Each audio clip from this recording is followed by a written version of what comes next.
সুপ্রিয় জনগণ, আত্মীয় স্বজন, বন্ধু বান্ধব সবাই কেমন আছেন? আশা করি সবাই খুব ভালো আছেন, খুবই ভালো আছেন। আমিও আলহামদুলিল্লাহ ভালো আছি। তো অনেকদিন যাবত হচ্ছে ফ্যারেন্টসের ফ্রাই খাওয়া হয় না, আলুর ভাজা যেটা ফ্যারেন্টস ফ্রাই সেটা খাওয়া হয় না। তো ভাবলাম যে আজকে একটু খাই। আর আলুর যে দাম, তারপরেও দাম দর দেখার কাজ নাই, ভালো লাগলে মন চাইলে সেটা তখনই করে খাইতে হবে। আমার কাছে হচ্ছে এটা কথা।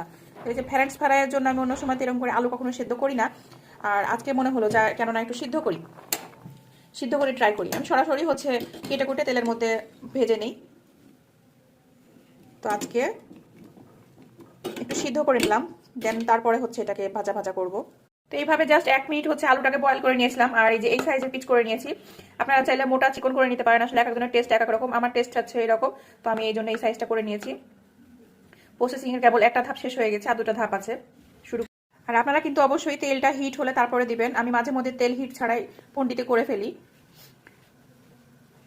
আর এগুলোকে চেষ্টা করবেন ডুবো তেলে দেওয়ার জন্য, বাট আমার হচ্ছে তেল শেষ হয়ে গেছে, এইটুকুই তেল ছিল। দ্যাটস ওয়াই আমি এইটুকু তেলের মধ্যে এটাকে ভাজছি। আমার কিছু করার নাই, আল্লাহ আল্লাহ হয়ে যাস। আসলে ডুবো তেলে দিলে বিষয়টা মানে খেতে মজা লাগবে, আর খুব সুন্দর করে ভাজা হয়। আর এরকম করে একটু ফকিন্নি মাখার মতো তেল দিলে দেখা যাবে যে সেটা একটু হবে, একদম যে খাওয়া যাবে না তা না, ভালো লাগবে। বাট ডুবো তেল হলে একটু ভালো হয়। আপনার তেল অতটাই লাগে না, সব তেলই ছেড়ে দেয় মোটামুটিভাবে। তারপরে ডুবো তেলের বিষয়টা একটু আলাদা।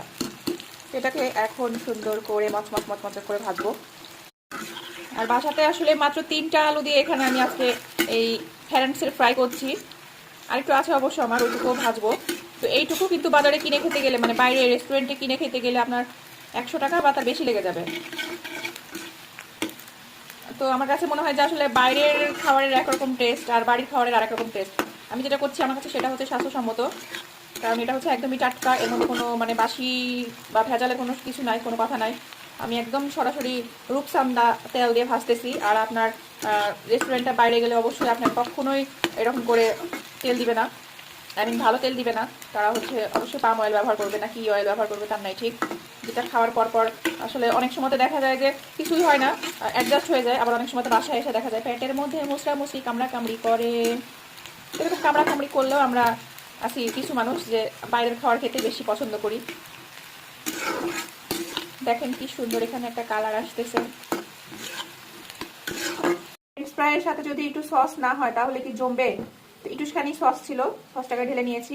এখন ওয়েট করছি ভাজাভাজি হইলে খাওয়া দাওয়া শুরু। অসম্ভব সুন্দর একটা কালার চলে আসছে, সাথে খুব সুন্দর একটা স্মেল আসছে। এখনই নামিয়ে নিতে হবে, এর থেকে বেশি দিলে হচ্ছে পুড়ে যাওয়ার সম্ভাবনা আছে। দেখেন কি সুন্দর কালার না, দেখেই তো একদম আমার হয়ে গেছে কাজ। কি চমৎকার, কিন্তু অতিরিক্ত গরম। Lily Lily Lily Lily. আল্লাহ বিসমিল্লাহির রহমানির রহিম।